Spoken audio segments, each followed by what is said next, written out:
जय हिंद दोस्तों। मैं RS सर आपका फिर से स्वागत करता हूं आपका अपना YouTube चैनल NSC ज्ञानी पर। दोस्तों, आज हम फिर से पढ़ने वाले हैं साइंस के बारे में, जिसमें साइंस समझने के लिए हम लोग सबसे पहले साइंस को कितने भागों में बांट कर उनको लोग स्टडी किया जाता है, वो मुख्य रूप से हम लोग 3 भागों में इसको बांटते हैं: फिजिक्स, केमिस्ट्री और बायोलॉजी। जिसमें हम लोग बायोलॉजी में सबसे पहले जो स्टडी करते हैं वो जीव जंतुओं और पेड़ पौधों के बारे में हम लोग स्टडी करते हैं कि जीव जंतु के शारीरिक क्रियाएं में किस प्रकार का परिवर्तन होता है, उनकी शारीरिक क्रियाएं किस तरीके से होता रहता है, या पेड़ पौधों में भी किस प्रकार से उसमें परिवर्तन होता रहता है। इन सभी चीजों के बारे में हम लोग बायोलॉजी में पढ़ते हैं। केमिस्ट्री में हम अपने दैनिक जीवन में होने वाले जितने भी रासायनिक क्रियाएं होता है, केमिकल चेंजेज होता रहता है, उन सभी चीजों के बारे में पढ़ते हैं। या हमारे आसपास में जो भी केमिकल चेंजेज होता रहता है, उन सभी चीजों के बारे में हम लोग केमिस्ट्री में स्टडी करते हैं। अगर हम फिजिक्स की बात करें, फिजिक्स में हम लोग पढ़ते हैं, फिजिक्स को हम हिंदी में भौतिकी भी कहते हैं। इसमें हम अपने दैनिक जीवन में होने वाले जो भौतिक क्रियाएं होता है उसमें जो परिवर्तन होता है उसके बारे में हम लोग स्टडी करते हैं। जैसे भौतिक क्रियाएं की बात करें तो जैसे कि प्रकाश का चलना, प्रकाश एक जगह से दूसरी जगह कैसे चला जाता है, साउंड जो हम लोग बोलते हैं तो वो एक आदमी से दूसरे आदमी के पास में कैसे चला जाता है, कैसे वो सुनता है, या सभी आदमी जो जितने भी जीव जंतु होते हैं उन सभी का साउंड अलग अलग क्यों होता है, अलग अलग प्रकार के क्यों होते हैं, इन सभी चीजों के बारे में हम लोग स्टडी करते हैं। तो ये फिजिक्स में होता है। और भी बहुत सारे ऐसी घटनाएं होता रहता है जो भौतिक घटनाएं हैं, जिसके बारे में हम लोग फिजिक्स में पढ़ते हैं। तो चलिए आज हम लोग सबसे पहले फिजिक्स में पढ़ेंगे प्रकाश का परावर्तन। प्रकाश का परावर्तन यानी प्रकाश का क्या होता है, किसी जब सरफेस पे टकराता है, शाइनी सरफेस पे, चिकना सरफेस पे, तो वो टकराता है तो वापस उसी माध्यम में लौट जाता है, तो उसी को लोग क्या कहते हैं, प्रकाश का परावर्तन कहते हैं। तो सबसे पहले हम लोग पढ़ेंगे कि प्रकाश होता क्या है। प्रकाश होता क्या है, सबसे पहले ये समझना बहुत जरूरी है कि प्रकाश क्या है। तो प्रकाश एक ऊर्जा का रूप है। प्रकाश क्या है, एक ऊर्जा का रूप है जिसकी सहायता से हम किसी वस्तु को क्या करते हैं, देखते हैं। प्रकाश अदृश्य होता है, प्रकाश को हम लोग देख नहीं सकते हैं। प्रकाश की उपस्थिति में हम किसी वस्तु को देख सकते हैं, ऐसा होता है, लेकिन प्रकाश को हम लोग कभी देखते नहीं है। तो यहाँ पर हमने लिख दिया है, प्रकाश क्या है, एक ऊर्जा का रूप है जिसकी सहायता से हम किसी वस्तु को देखते हैं। प्रकाश क्या होता है, अदृश्य होता है। अब आपको लग रहा होगा कि प्रकाश क्या होता है, कि प्रकाश को देख सकते हैं हम लोग, प्रकाश जलता है, तो ऐसे प्रकाश को हम लोग देखते नहीं। जब प्रकाश का एक बल्ब जलता है तो वो सामने से या जैसे सनलाइट है तो वो आ रहा होता है, तो उसके प्रेजेंटेशन में किसी वस्तु को देख पाते हैं, ना कि प्रकाश को देख पाते हैं। और एक वर्ड हमने बताया कि प्रकाश क्या है, ऊर्जा का एक रूप है। प्रकाश क्या है, ऊर्जा का एक रूप है। तो ये ऊर्जा क्या होता है, तो ऊर्जा कार्य करने की क्षमता को हम लोग क्या कहते हैं, ऊर्जा कहते हैं। कार्य करने की क्षमता को क्या कहते हैं, ऊर्जा कहते हैं। तो सबसे पहले तो आप लोग के दिमाग में ये भी आ रहा होगा कि फिर प्रकाश जब ऊर्जा का एक रूप है तो प्रकाश काम भी करता होगा, उसमें कार्य करने की क्षमताएं भी होगी। तो प्रकाश किस प्रकार से कार्य करता है, यानी उसमें कार्य करने की क्षमताएं किस प्रकार से होती है, इसको समझने के लिए हम अपने दैनिक जीवन में बहुत सारे ऐसी क्रियाएं होते देखते रहते हैं। जैसे कि आप कपड़ा को धो करके फिर धूप में सूखने देते हैं तो वो जल्दी क्या होता है, सूख जाता है। वो सूख क्यों जाता है, क्योंकि सन का लाइट जो है उसमें प्रकाश पड़ा, तो प्रकाश ने क्या किया, उसमें अपना काम किया और उसको क्या किया, जल्दी सुखा दिया। तो इससे हम कह सकते हैं कि प्रकाश में क्या है, काम करने की क्षमताएं होती है, प्रकाश का मतलब काम कर सकती है। और भी बहुत सारे ऐसे क्रियाएं होते हैं, जैसे किसी चीज को गर्म करना हो तो भी हम लोग ऐसा करते हैं। तो इसीलिए प्रकाश में क्या होता है, प्रकाश एक ऊर्जा का रूप है और प्रकाश अदृश्य होता है। अब दूसरा, प्रकाश का स्रोत, दूसरा टॉपिक हम लोग पढ़ेंगे इसमें प्रकाश का स्रोत। तो प्रकाश का स्रोत होता क्या है, यानी जिस वस्तु से प्रकाश निकलता है, जिस वस्तु से प्रकाश उत्सर्जित होता है, यानी हमें अगर प्रकाश की जरूरत है तो जिन वस्तुओं से हमको प्रकाश मिलता है, जो वस्तुएं हमें प्रकाश देता है उसको हम लोग क्या कहते हैं, प्रकाश का स्रोत कहते हैं। तो इसीलिए हमने लिखा कि वे वस्तुएं जो प्रकाश उत्सर्जित करता है, जिस वस्तु से प्रकाश निकलता है उसे हम लोग क्या कहते हैं, प्रकाश का स्रोत कहते हैं। जैसे आप सूर्य, सन से हमको प्रकाश मिलता है तो सन क्या है, प्रकाश का स्रोत है। तारे, लालटेन, मोमबत्ती और भी बहुत सारे ऐसे चीजें हैं, जैसे इलेक्ट्रिक बल्ब और जो भी चीजें हैं जो से जिससे हमको प्रकाश मिलता रहता है, वो सभी क्या आता है, किस में आता है, तो प्रकाश का स्रोत में आता है।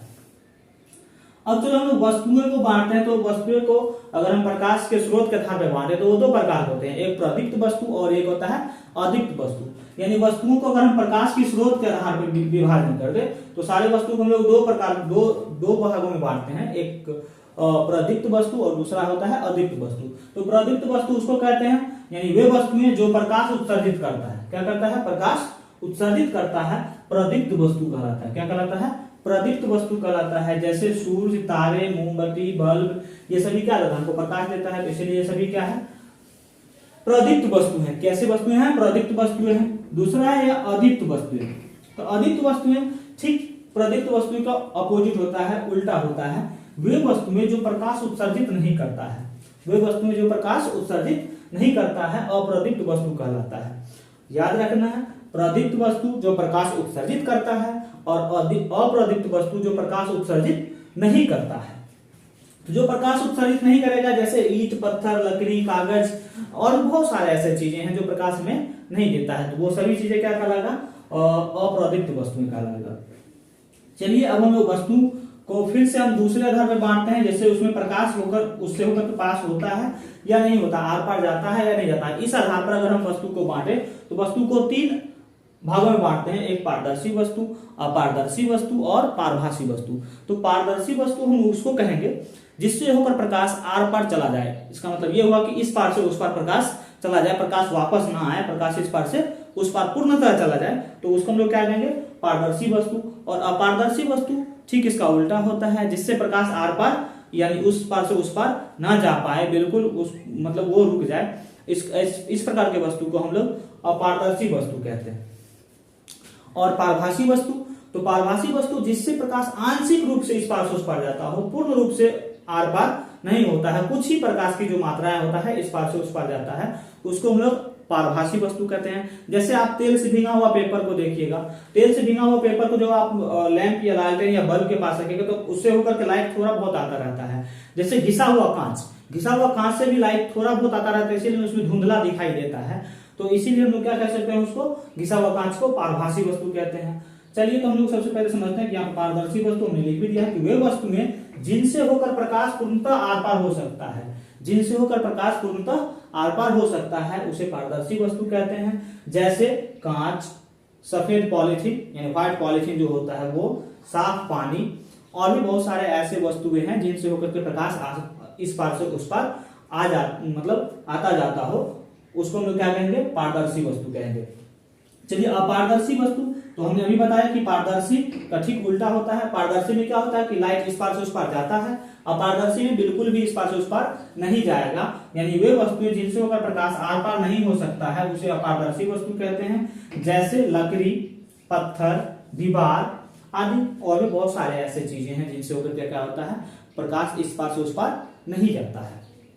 अब हम लोग बातें करेंगे पारभासी, तो वे वस्तुएं जिनसे होकर प्रकाश आंशिक रूप से आर पार होता है, आंशिक रूप से आर पार होता है, उसे हम लोग क्या कहते हैं, पारभासी वस्तु कहते हैं। क्या कहते हैं, पारभासी वस्तु कहते हैं। जैसे तेल से भीगा हुआ पेपर, घिसा हुआ कांच और बहुत सारे ऐसे एग्जांपल्स हो सकते हैं। तो इसको आप स्क्रीनशॉट लीजिए, इसको नोट कर लीजिए, फिर हम लोग आगे पढ़ते हैं।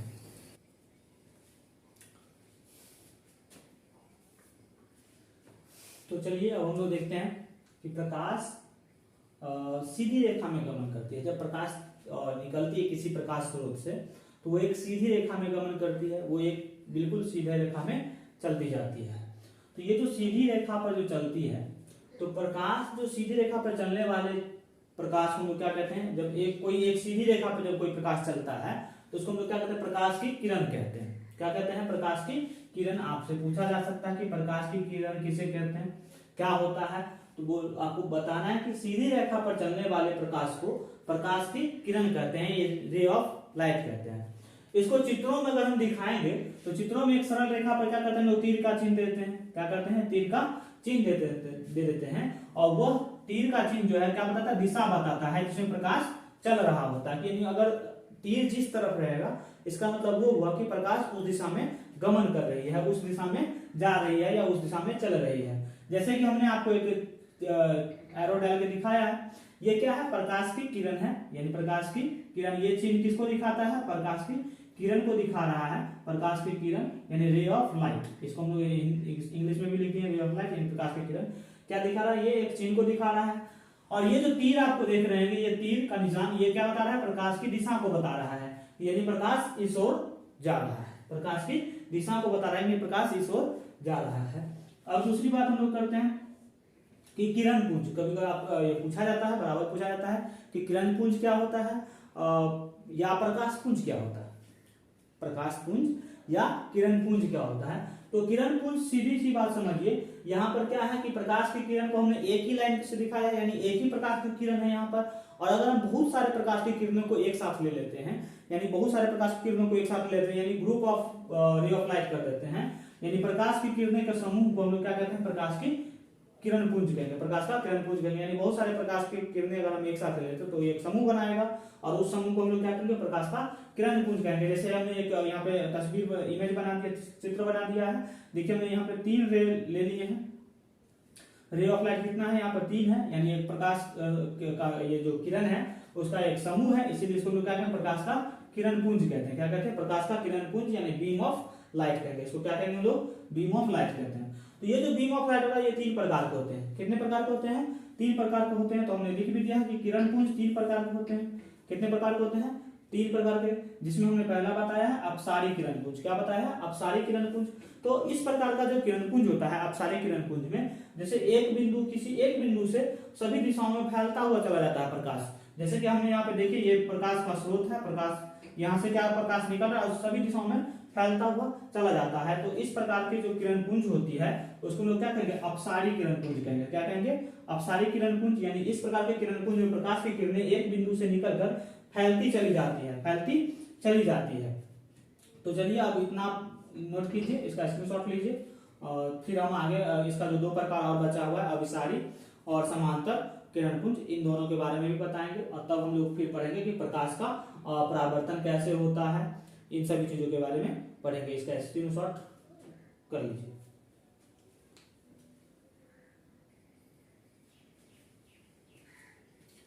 तो चलिए अब हम लोग पढ़ते हैं कि ये जो हमने पहले अभी 2 पढ़ा, एक पढ़ा था अपसारी किरण पुंज, जिसमें क्या होता था कि प्रकाश की किरणें एक बिंदु से निकल करके सभी दिशाओं में फैलता हुआ चला जाता था।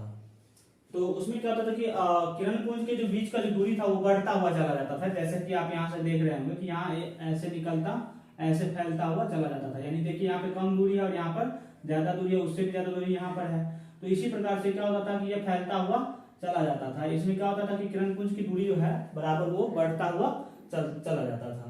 अभी अब हम लोग देखेंगे कि समांतर किरण पुंज। तो समांतर किरण पुंज नाम से समांतर, यानी ऐसे किरण पुंज जिसमें क्या होता है, प्रकाश की किरणें एक दूसरे के क्या होते हैं, समांतर होती है।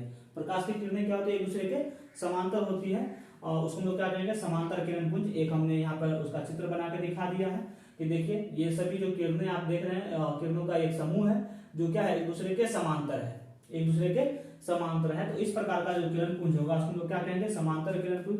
समांतर जो बहुत दूर से जो किसी प्रकाश के स्रोत से जो प्रकाश आता रहता है, बहुत दूर से जब किसी प्रकाश स्रोत से प्रकाश आ रहा होता है तो वो समांतर प्रकाश पुंज होता है। समांतर प्रकाश पुंज यानी जैसे कि सन से जो लाइट हमको मिल रहा है वो किस प्रकार का किरण पुंज होगा, वो समांतर किरण पुंज होगा। किस प्रकार का होगा, समांतर किरण पुंज होगा। अब हम लोग बात करते हैं अभिसारी किरण पुंज। अभिसारी किरण पुंज और अपसारी किरण पुंज एक दूसरे का उल्टा है। अपसारी में क्या होता था कि एक बिंदु स्रोत से निकल करके वो फैलता हुआ चला जाता था। एक बिंदु स्रोत से निकल करके क्या होता था, वो सभी दिशाओं में फैलता हुआ चला जाता था। जबकि अब अभिसारी किरण पुंज में क्या होता है कि सभी कई दिशाओं से आते हुए प्रकाश, कई प्रकाश के स्रोत से आते हुए प्रकाश की किरण एक बिंदु पर मिलता है या मिलता हुआ प्रतीत होता है। यानी इस प्रकार के किरण पुंज में क्या होता है, प्रकाश की किरणें एक बिंदु पर आकर मिलती है या फिर मिलती हुई प्रतीत होती है। तो इस प्रकार का जो किरण पुंज होगा उसको लोग क्या कहते हैं, अभिसारी किरण पुंज। इसमें आप देख रहे होंगे कि ये प्रकाश की किरण पुंज है, इसमें क्या होता है, दूरी घटता हुआ चला जाता है। यानी अभिसारी में क्या होता है, प्रकाश पुंज के किरण के बीच को जो दूरी होती है वो क्या होता है, घटता हुआ चला जाता है। चलिए हम लोग बात करते हैं प्रकाशीय माध्यम।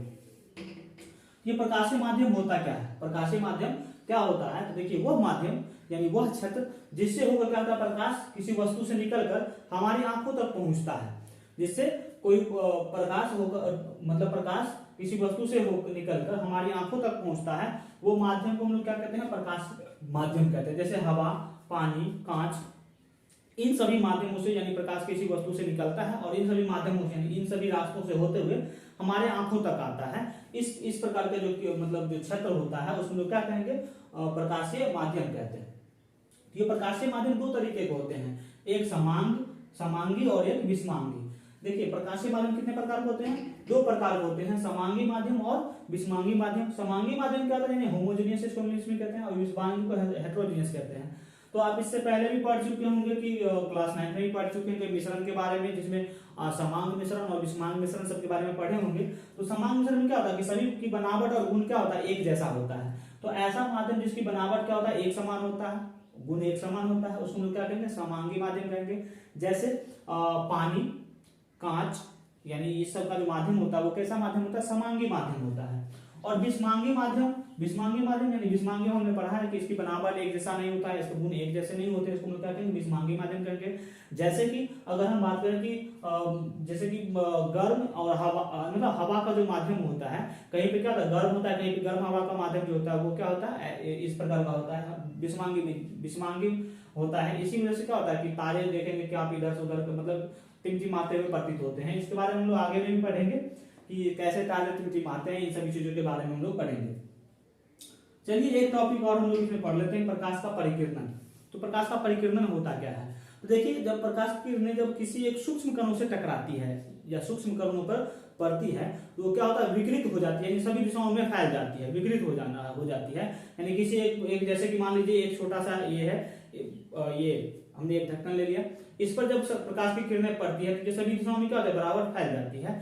इसी को लोग क्या कहते हैं, प्रकाश का परिकीर्णन कहते हैं। तो हमने यहाँ पे लिख दिया, प्रकाश की किरणें जब सूक्ष्म कणों पर पड़ता है तो यह चारों ओर फैल जाता है, यानी विकृत हो जाती है। इस घटना को लोग क्या कहेंगे, प्रकाश का परिकीर्णन कहेंगे। प्रकाश का परिकीर्णन ये पूछा जाता है, स्कैटरिंग ऑफ लाइट, इसको इंग्लिश में क्या कहते हैं, स्कैटरिंग ऑफ लाइट, ये पूछा जाता है, बराबर पूछता रहता है। चलिए हम एक नया टॉपिक, अब हम लोग ये चैप्टर हमने स्टार्ट किया था प्रकाश का परावर्तन, उस पे हम लोग आते हैं, प्रकाश का परावर्तन होता क्या है। एक्चुअली में प्रकाश का परावर्तन होता क्या है, तो प्रकाश किसी वस्तु से टकराकर जो लौट जाता है उसी माध्यम में वापस लौटने की क्रिया को हम लोग क्या कहते हैं, प्रकाश का परावर्तन कहते हैं। यानी प्रकाश के किसी बिंदु से टकराकर लौटने को हम लोग क्या कहते हैं, प्रकाश का परावर्तन कहते हैं। प्रकाश के किसी बिंदु से टकराकर, किसी वस्तु से टकराकर लौटने को हम लोग क्या कहेंगे, प्रकाश का परावर्तन कहते हैं।